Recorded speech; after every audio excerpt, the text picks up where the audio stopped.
الحمد لله الذي رفع السماء بقدرته ومد الأرض بمشيئته وخلق الخلائق بإرادته ثم استوى على العرش كما يليق بجلاله.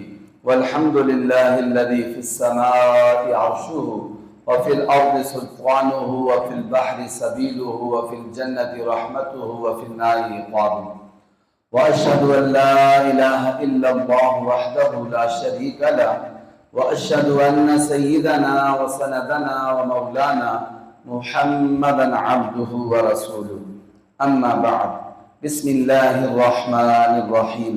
وعن عبد الله بن مسعود رضي الله عنه عن رسول الله صلى الله عليه وسلم قال: الطيرة شرك، قاله ثلاثا: وما منا إلا ولكن الله يذهبه بالتوكل. وعن جابر رضي الله عنه أن رسول الله صلى الله عليه وسلم أخذ بيد مجذوم فوضعها معه في القصعة وقال: كل ثقة بالله وتوكلا على الله. رواه ابن ماجه. صدق الله العظيم وصدق رسوله النبي الكريم. حضور آئے تو سر آفرینش پا گئی دنیا، حضور آئے تو سر آفرینش پا گئی دنیا، اندھیروں سے نکل کر اجالوں میں آ گئی دنیا. ستے چہروں سے زنگ اترا، بجھے چہروں پہ نور آیا، ستے چہروں سے زنگ اترا، بجھے چہروں پہ نور آیا. حضور آئے تو انسان کو جینے کا شعور آیا. میرے محترم سامعین و ناظرین کرام، السلام علیکم ورحمۃ اللہ وبرکاتہ. آج 7 اگست 2026 روز جمعۃ المبارک ہے. میں نے آپ کے سامنے آج کی اس درس حدیث میں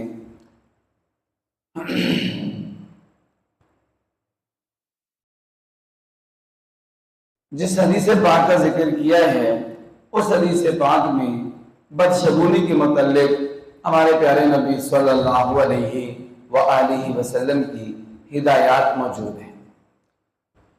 حضرت عبداللہ بن مسعود رضی اللہ تعالی عنہ سے روایت ہے کہ اللہ کے پاک رسول صلی اللہ علیہ وآلہ وسلم نے 3 دفعہ ارشاد فرمایا کہ لوگوں سن لو، الطیرۃ شرک، الطیرۃ شرک، الطیرۃ شرک.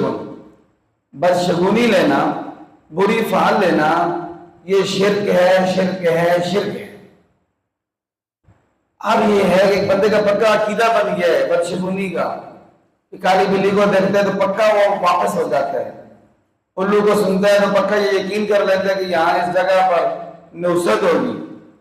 کسی غریب بندے کو دیکھتا ہے، کسی بیمار بندے کو دیکھتا ہے تو اس سے بدشگونی لگتا ہے، قطعی طور پر پکا اس کا یقین اور عقیدہ ہے. یہ تو شرک جلی ہے، واضح شرک ہے، بڑا شرک ہے. لیکن ایک بندہ ایسا ہے جس کا اس کا عقیدہ اور یقین نہیں ہے، پکا عقیدہ اور یقین نہیں ہے بدشگونی کا، لیکن انسان ہونے کے ناطے بشریت کے تقاضے سے جب کوئی ایسی چیز کو دیکھتا ہے تو اس کے ذہن میں تھوڑا تردد آتا ہے، شک آتا ہے.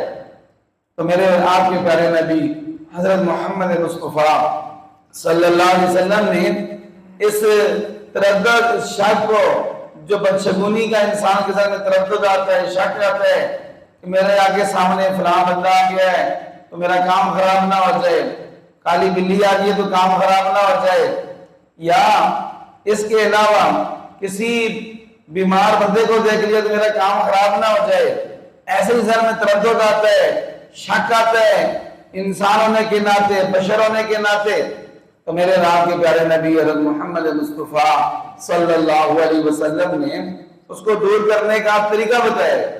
دور کرنے کا طریقہ یہ بتایا ہے کہ بندہ اللہ پر توکل کرے، بھروسہ کرے، یقین کرے. اللہ تعالیٰ اس توکل کی برکت سے اس شک کو، اس وہم کو، اس تردد کو، اس شکوک و شبہات کو اللہ تعالیٰ ختم فرما. اور عملی طور پر ہمارے پیارے نبی صلی اللہ علیہ وسلم نے کر کے دکھایا. ایک دفعہ اللہ کے پاک رسول صلی اللہ علیہ وسلم کھانا کھا رہے تھے، پیالے میں، بڑا سا پیالہ تھا، قصہ کہتے ہیں بڑے پیالے کو، اس میں کھانا کھا رہے تھے. تو ایک بندہ آیا جس کو کوڑ کی بیماری تھی، مجذوم بندہ تھا. جزام بیماری والا، کوڑ والا، تو پیارے نبی صلی اللہ علیہ وسلم نے اس کا ہاتھ پکڑا، ہاتھ پکڑ کے اپنے ساتھ اس کو پیالے میں کھانے میں شریک کر دیا کہ تو میرے ساتھ کھا۔ اور اللہ کے پاک رسول صلی اللہ علیہ وآلہ وسلم نے ارشاد فرمایا کہ کل ثقۃ باللہ وتوکلا علیہ، اے مجذوم، اے کوڑ کی بیماری والے، تو کھا میرے ساتھ کھانا، میرے ساتھ ایک پیالے میں کھانا کھا، مجھے اللہ پر توکل ہے، اللہ پہ بھروسہ ہے، مجھے کچھ بھی نہیں ہوگا، تیری بیماری مجھے نہیں لگے گی، اس لیے کہ تجھے جو بیماری لگی ہے وہ اللہ کے حکم سے لگی ہے، اور تیری بیماری مجھے نہیں لگے گی، مجھے اگر لگنی چاہے کوئی بیماری ہوئی تو مجھے وہ اللہ تعالیٰ کی طرف سے ہوگی، تیرے خود سے مجھے بیماری نہیں لگے گی، اس لیے کہ میرا اللہ پہ کامل توکل ہے، اللہ تعالیٰ کے کامل بھروسہ ہے۔ اس طرح میرے اور آپ کے پیارے نبی صلی اللہ علیہ وآلہ وسلم نے ہمیں یہ طریقہ سکھایا ہے کہ جب تمہیں کوئی وہم ہو جائے، کوئی شک ہو جائے، کوئی شبہ ہو جائے تو تم نے کیا کرنا ہے؟ اللہ پہ کامل توکل اور یقین رکھنا ہے، تو انشاءاللہ اللہ تعالیٰ تمہارے اس وہم کو، اس شک کو، شبہ کو ختم کر دے گا۔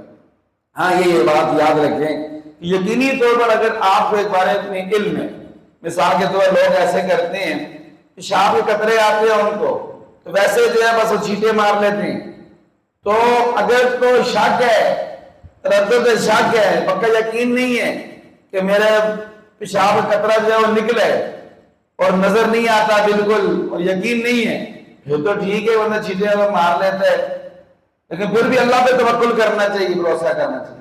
لیکن ایک بندے میں پکا یقین ہے کہ میرے پیشاب کے قطرے نکلے ہیں تو پھر صرف چھینٹے مارنے سے وہ پاکی حاصل نہیں ہوگی، بندے کو چاہیے کہ اس کپڑے کو جس جگہ پیشاب کے قطرے لگے ہوئے ہیں اس کو 3 دفعہ دھوئے اور ہر دفعہ دھونے کے ساتھ زور سے نچوڑے تو پھر وہ کپڑا پاک ہو جائے گا۔ اللہ تعالیٰ سے دعا ہے اللہ تعالیٰ عمل کی توفیق عطا فرمائے۔